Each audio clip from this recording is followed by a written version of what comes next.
Resulta realmente indignante cómo nadie se atreve a cuestionar a la hermana sobre el motivo por el cual no tiene la tutela de la menor. Nadie se pregunta realmente por qué la custodia no está bajo su responsabilidad. En cambio, se traga sin protestar esa historia mal hilvanada de que ella trabaja demasiado, que su jornada laboral termina a las 5 de la tarde, y que supuestamente ha cedido voluntariamente la custodia al padre. ¿De verdad alguien se cree ese cuento confuso que lanza públicamente sin que nadie lo cuestione o se atreva a indagar? Nadie le pregunta por qué no es ella quien tiene la tutela, y esa omisión habla más de lo que quisiéramos admitir. Tal y como comentó David hace poco, los casos en los que se priva a una madre de la custodia son excepcionales y muy concretos. Dos razones que encajarían en este tipo de supuestos serían problemas de salud mental o adicciones. Entonces, ¿por qué nadie toca esos temas? ¿Por qué nadie tiene el valor de revelar alguna verdad incómoda sobre la vida de esta mujer? ¿Por qué nadie nos explica a qué se dedica realmente la madre? Porque parece que en esa casa hay un movimiento constante de gente, especialmente hombres, entrando y saliendo a todas horas, algo verdaderamente alarmante. Pero todo eso se ignora y no interesa, simplemente se obvia para no alterar el relato que interesa mantener. Lo que realmente buscan en los medios es destrozar a Gloria Camila, y si pueden, también a Ortega Cano y a toda su familia. No les importa lo que hagan ellas, ni quienes sean, ni los posibles comportamientos reprochables que puedan tener, eso queda fuera del foco. Lo que impera es un ataque frontal y constante, una persecución sin límites. Yo lo veo así porque la justificación que dan parece una estrategia anticipada para controlar el discurso antes de que Gloria Camila se pronuncie, como si quisieran adelantarse a cualquier réplica. Pero la verdad es que ese argumento no cuela. Desde el principio, la excusa que maneja Tamara es débil y poco creíble. Sin embargo, todo eso se tapa porque lo que de verdad les interesa es alimentar la polémica, generar conflicto, dar caña a Gloria y alimentar el morbo. Incluso semanas antes de que estallara todo, ya habían contratado a una colaboradora para intensificar la tensión. Parece todo muy premeditado, y ahora toca soportar el circo mediático sin fin. Es vergonzoso, un espectáculo lamentable. Y esta es precisamente la estrategia que ha adoptado Telecinco y Telecinco, que no levanta cabeza. Aunque eliminaron a algunos empleados como Óscar Cornejo o Adrián Madrid, han traído a otros que siguen replicando la misma fórmula tóxica, creyendo que para tener éxito deben seguir repitiendo estos escándalos, sin entender que esa basura ya no interesa a nadie. El programa del fin de semana tiene unos índices de audiencia lamentables, pero ellos siguen dándole vueltas a la misma historia, como si la sangre y el escándalo fueran la única fórmula para captar atención. ¡Qué cansancio! ¡Qué gentuza! Mientras tanto, nadie se preocupa por lo que realmente debería importar: la infancia, la protección de los niños y la presencia de un defensor del menor que haga un programa serio, un espacio donde se toquen temas relevantes y se traten con responsabilidad.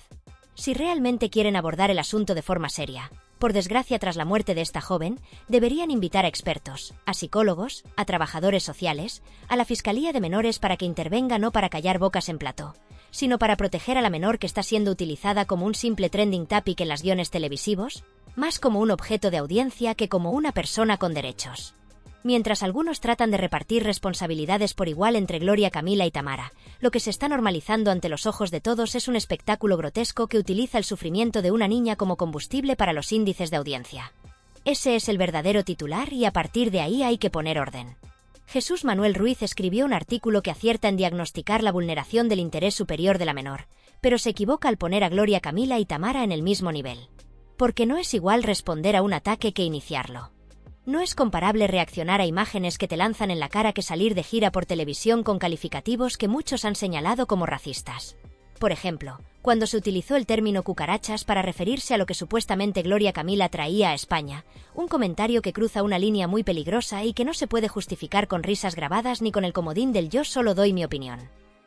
Hay que ser muy claros. Gloria Camila, con sus defectos y su temperamento, que los tiene como cualquiera, no está montando una campaña de ataques, sino que está respondiendo a lo que le lanzan en su propio programa, Fiesta, donde se repiten una y otra vez los cortes de Tamara para alimentar el debate. Mientras la presentadora lanza frases de impacto, el guión se llena de humo para distraer. Lo verdaderamente importante no es si fulanita se levantó del sofá con aire altivo o si menganita subió una historia con indirectas. Lo relevante es que una niña de 8 años quedó huérfana hace un mes y que su padre está incapacitado para ejercer la tutela. Ese contexto no puede ser combustible para el salseo televisivo, es una alerta jurídica, psicológica y ética. Por eso, Cuando Jesús Manuel recuerda un precedente de 2009 con Belén Esteban y Andreu, un caso en el que la Fiscalía intervino para proteger a la menor de la exposición mediática, da en la tecla correcta que aún resuena hoy. ¿Por qué ahora no existe ese mismo reflejo institucional cuando la situación es objetivamente más vulnerable y peligrosa? ¿Por qué se permite, semana tras semana, que la niña sea invocada como arma arrojadiza o como una excusa moral para justificar ataques? Que nadie se equivoque, esto no es canonizar a Gloria ni demonizar por deporte a Tamara. Se trata de medir hechos concretos. El primero, Tamara acumula apariciones televisivas llenas de ataques personales, insinuaciones y descalificaciones que fomentan discursos de odio. Eso está grabado y se premia con minutos en pantalla. El segundo, la respuesta de Gloria, guste o no, es reactiva, casi siempre en contexto de imágenes que no ha provocado. Aunque eleve el tono en ocasiones, no hay igualdad cuando una parte dispara y la otra solo responde al impacto. El tercero y más importante, la menor, que no puede defenderse, es la que más aparece mencionada, expuesta y fragmentada, lo cual es una aberración. Aquí surge una pregunta que casi nadie quiere formular porque rompería el juego. Si tanto les interesa repasar el pasado, ¿por qué nadie lleva la conversación hacia lo realmente importante en términos de custodia, medidas de protección y entorno? ¿Por qué se repite hasta la saciedad la frase hecha perdió la custodia sin entrar en causas ni resoluciones? ¿Por qué no invitan a un fiscal de menores, a un psicólogo forense o a un trabajador social que aporte contexto? ¿Por qué prefieren el debate banal de barra de bar en vez de un análisis serio cuando hay una menor en medio? Esto queda más claro en un directo reciente de Antonio David, donde uno de sus colaboradores soltó insinuaciones muy graves sobre la vida privada de la madre. Da igual el nombre, porque aquí no se trata de sacar titulares sino de subrayar un patrón. Cuando las insinuaciones ocupan más tiempo que los datos, cuando se habla sin pruebas, lo que se genera no es información, es ruido que daña a una menor y exige atención institucional urgente. No es comparable el uso sistemático de una hija en realities, aquel caso que cambió la sensibilidad mediática, con lo que hoy sucede, pero sí es comparable la necesidad de establecer una línea roja clara. Porque si en su momento se criticó la exposición de una menor por parte de su madre, hoy debe condenarse el acoso mediático a una niña desde terceros que no son sus tutores ni actúan pensando en su bienestar. Y ojo con los giros que la tele vende como suspenso, pero que en realidad son excusas para justificar el caos. Que hablen todas, que así hay equilibrio. Falso. El equilibrio no se mide en minutos de micrófonos, sino en estándares de protección. Las cadenas que abren sus platós a quien mejor lanza la piedra son corresponsables del clima que crean. No basta con decir nuestra invitada asume sus palabras, porque la responsabilidad editorial existe y se ejerce cuando se elige qué se emite, cuándo y cómo. Por eso, cuando alguien insinúa que todo estaba preparado porque se contrató a la colaboradora días antes de la tragedia, hay que ser claro y decir que insinuar premeditación con la muerte de por medio es un terreno demasiado sucio para pisarlo. Lo correcto es denunciar un modelo que premia el escándalo, editorializa el dolor y olvida el interés superior del menor. Y exigir que quienes tienen poder para actuar lo hagan ya porque el precedente existe. La urgencia es máxima y la alternativa no es callar, sino establecer normas claras. Por ejemplo, si se menciona a la menor para atacar, cortar. Si se la usa para generar empatía, también. Si se lanzan insinuaciones sin pruebas contra la madre, frenarlo. Tal vez la audiencia baje, pero se ganará respeto y humanidad. No se puede construir un programa alrededor del sufrimiento de una niña. El verdadero reto que enfrentamos no es simplemente denunciar episodios aislados de este circo mediático que envuelve a una familia ni tampoco limitarse a criticar la actitud de uno u otro protagonista dentro de este drama, sino que se trata de cuestionar, y sobre todo, cambiar un sistema profundamente arraigado que permite y alimenta sin reparos esta maquinaria despiadada. Es un sistema perverso que se retroalimenta, donde el mismo programa que se erige como juez para atacar a Gloria por la manera en que se expresa, por su actitud y por sus palabras, es al mismo tiempo quien la programa, la expone y la coloca estratégicamente frente a las cámaras justo en el momento en que el morbo ha alcanzado su punto máximo, cuando la audiencia está expectante y el espectáculo está en su clímax, ansiosa por consumir cada detalle y cada reacción visceral. Esa contradicción es en realidad la esencia del problema. La televisión, las productoras y los medios de comunicación juegan un doble papel, el de acusadores y el de facilitadores, creando un círculo vicioso donde la crítica se vuelve espectáculo y el espectáculo alimenta más críticas, pero siempre en detrimento de la persona que está en medio del conflicto, y especialmente cuando esa persona es una menor de edad. Es absurdo y a la vez tristemente real que quienes se benefician de esta dinámica sean los mismos que la alimentan, sin importar el daño emocional o psicológico que esto pueda causar. Al mismo tiempo, el discurso público y mediático cae en una trampa peligrosa cuando, intentando denunciar la vulneración que sufre la niña en medio de este conflicto, coloca en un mismo plano comportamientos que en absoluto son equiparables ni tienen el mismo impacto. No podemos permitir que la responsabilidad se diluya ni que los actos que generan el conflicto y que lo encienden sean equiparados con las respuestas o defensas que se hacen frente a esas provocaciones. Hay un claro desequilibrio entre quienes generan el fuego con descalificaciones, ataques personales y manipulación, y quienes simplemente tratan de recoger los pedazos o defenderse en medio de ese huracán mediático. Si de verdad queremos proteger a esa niña, que debería ser el foco absoluto y prioritario de toda esta historia, es imperativo que dejemos de repartir culpas de manera indiferenciada entre los adultos y empecemos a exigir que se realicen informes rigurosos, evaluaciones profesionales y que se implementen medidas reales y efectivas de protección, que no sean meramente cosméticas ni parte del guión para aparentar preocupación.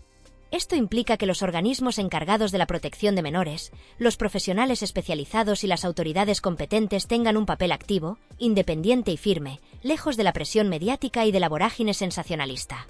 Es necesario, además, plantear preguntas incómodas, esas que incomodan porque pueden dañar la versión oficial que algunos quieren mantener intacta. ¿Por qué las preguntas que podrían poner en duda o hacer tambalear la versión de Tamara nunca se lanzan con la misma fuerza, con la misma persistencia que se cuestiona a Gloria? ¿Qué evaluaciones psicológicas, sociales y legales existen realmente sobre el entorno en el que crece esa niña? ¿Qué controles y límites impone la cadena de televisión cuando la menor se convierte en una herramienta, en un arma dentro de una disputa entre adultos? Mientras estas cuestiones sigan sin respuesta, mientras la Fiscalía, las autoridades y los responsables no actúen con contundencia, todo seguirá siendo un teatro absurdo, un show vacío en el que la realidad y el bienestar de una menor quedan subordinados al beneficio económico y al interés de la audiencia. Esto no es un simple conflicto familiar, es una cuestión de derechos humanos y de responsabilidad social que exige medidas claras y urgentes. El guión que se repite una y otra vez es, en realidad, un patrón cansino y predecible. Aparece el corte más polémico, ese fragmento cuidadosamente seleccionado para maximizar la controversia y el impacto emocional.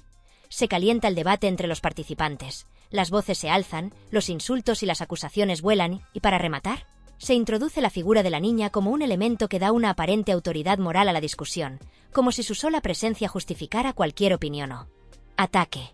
Pero todo esto ocurre sin ningún filtro, sin ninguna verificación rigurosa, sin el debido respeto a la verdad ni a la protección de la menor, porque el modelo de negocio que sostiene estos programas exige mantener la tensión y el conflicto a toda costa, sin importar el daño que se cause. No podemos seguir permitiendo que se venda bajo la falsa bandera de la neutralidad algo que en realidad es una cobarde evasión de responsabilidades. No es lo mismo que Tamara genere el espectáculo con sus descalificaciones y ataques que Gloria simplemente responda o intente defenderse.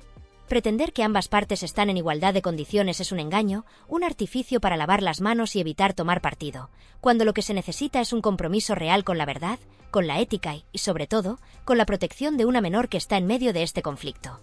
Este relato impuesto no lo marcan quienes tratan de proteger o responder, sino quienes utilizan esta historia como un producto de consumo mediático, un espectáculo donde todo vale con tal de mantener el interés del público y las cifras de audiencia.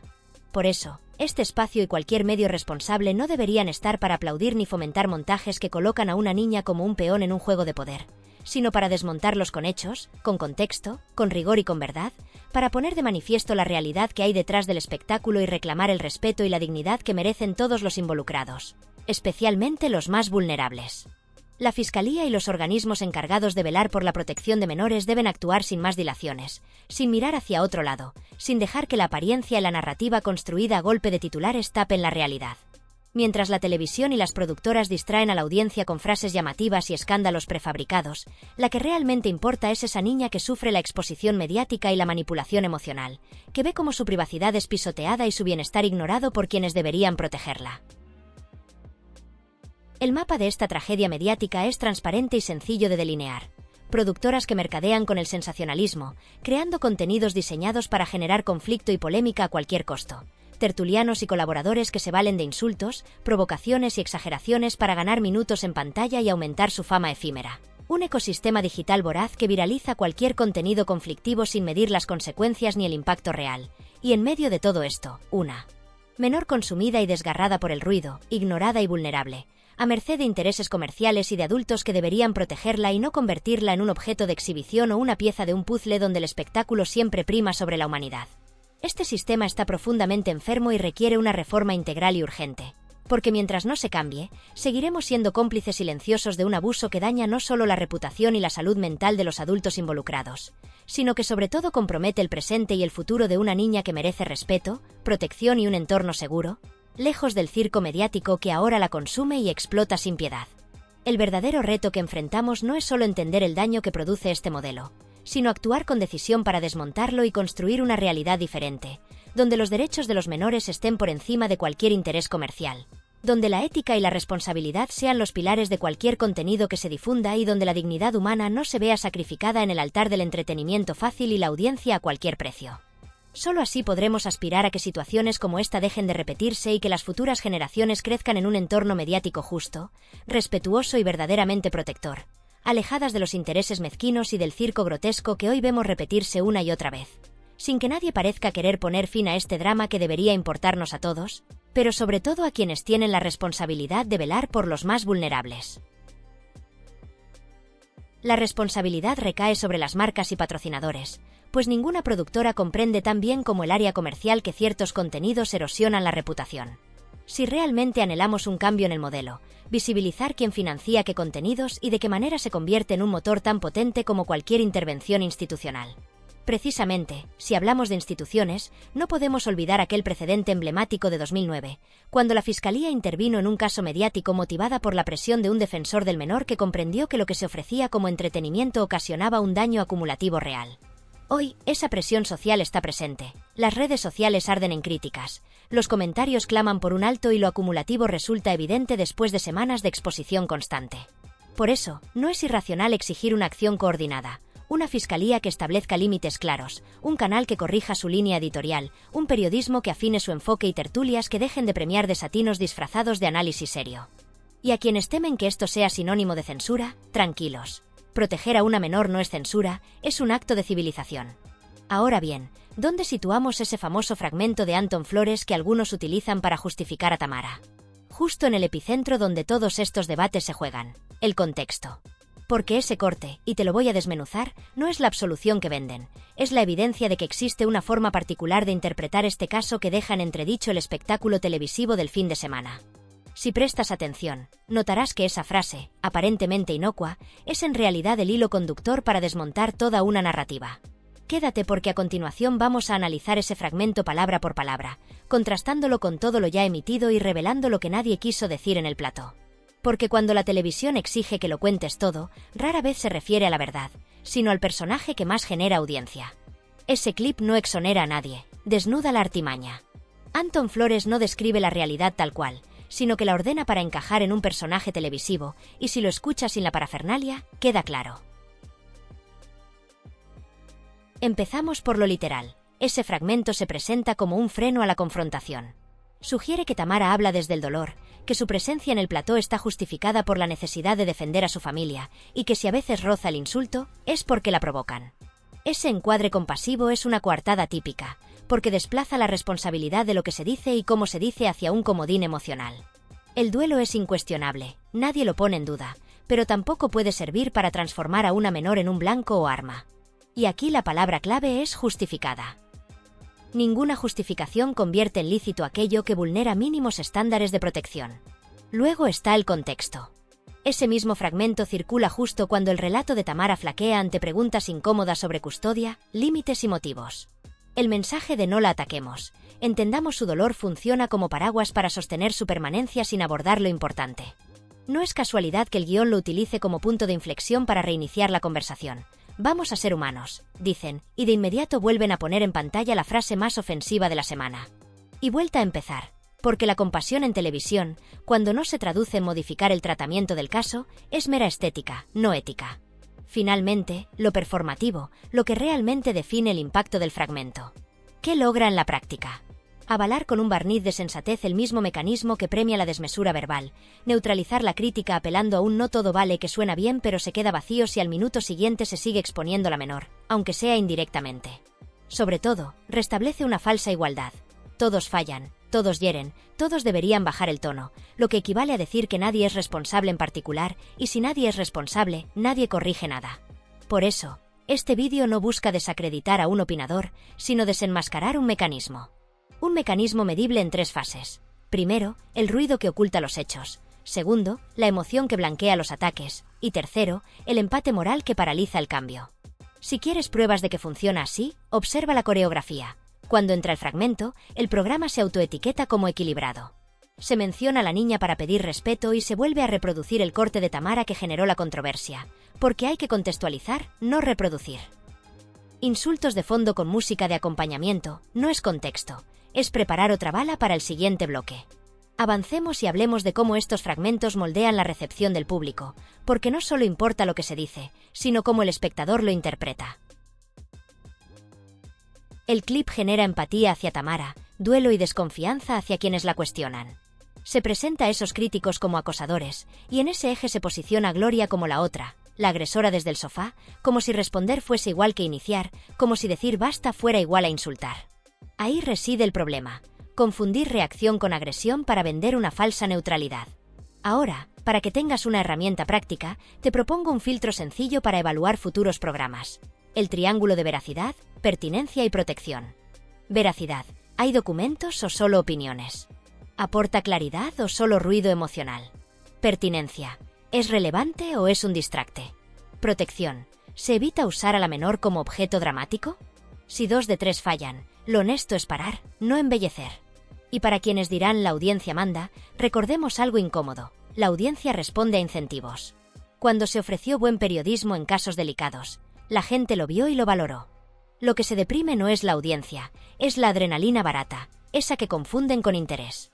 Volviendo a Anton, su fragmento sería valioso si, tras pedir calma, exigiera estándares, mencionara explícitamente que la niña queda fuera de la escaleta, propusiera sustituir tertulianos por expertos cuando se hable de custodia o duelo. Pero no lo hace, y por eso alimenta más el espectáculo que la solución. Por eso, sin quedarnos en el diagnóstico, aterrizamos en propuestas que cualquier producción puede implementar para que compasión deje de ser solo una frase vacía. Si se invoca el duelo, se suspende de inmediato la reproducción de insultos bajo el pretexto del análisis. Si se apela a la protección, se prohíbe cualquier mención operativa a la menor, ni edad, ni rutinas, ni escenas. Y si se exige respeto, se cambian las voces. Entra un jurista especializado en infancia, sale el tertuliano que vive de poner etiquetas. Y quizás preguntes, ¿qué tiene que ver esto con Gloria? Todo. Porque el mismo marco que exige empatía con Tamara le niega el derecho a diferenciar causas y consecuencias cuando responde Gloria. De ahí que en columnas como la de Jesús Manuel se confundan conductas para luego denunciar el estado general. Eso es como intentar apagar un incendio echando gasolina de equidistancia. Que quede claro y sin ambigüedades. No es lo mismo salir a insultar por el plató que responder a una provocación, y esa distinción es vital cuando hay una menor implicada. Un último punto antes de cerrar. Si de verdad tomamos en serio la invitación de Anton a bajar el tono y cuidar, el primer afectado debería ser el programa mismo. Porque cuidar no es pedir calma para luego continuar con el bloque más ofensivo. Cuidar implica renunciar a ese bloque, llevar el foco a lo legal, a la posible intervención de la Fiscalía, a los recursos de apoyo para el duelo infantil. Puede que eso sea menos televisivo según los viejos manuales, pero esos mismos manuales son los que han dejado a las cadenas sin credibilidad cuando tratan temas de infancia. Así que guardemos esto como un compromiso editorial para este canal. Tolerancia cero a la explotación de la menor, rechazo absoluto a la falsa igualdad que iguala lo que no es igual y valentía para exigir intervención cuando corresponda. Porque la libertad de expresión nunca fue excusa para dañar a un niño. Ahora prepárate para la siguiente y última parte, donde pondremos nombres y responsabilidades editoriales claras, un protocolo aplicable para platós digitales y directos, y un cierre emocional que devuelva el protagonismo a quien nunca debió perderlo. La niña, su silencio, su derecho a la privacidad y nuestra obligación, incluida la tuya como audiencia, de no convertir su vida en combustible para ningún espectáculo. Se acabó el todos fallan un poco. Desde hoy, vamos a identificar responsables y establecer controles estrictos. Cadena y productora son cerebro y músculo que deciden quién se sienta, que se emite y que se corta. Su responsabilidad es intransferible. Dirección y realización tienen el dedo en el botón rojo y en sus manos está detener la maquinaria cuando se pasa la raya.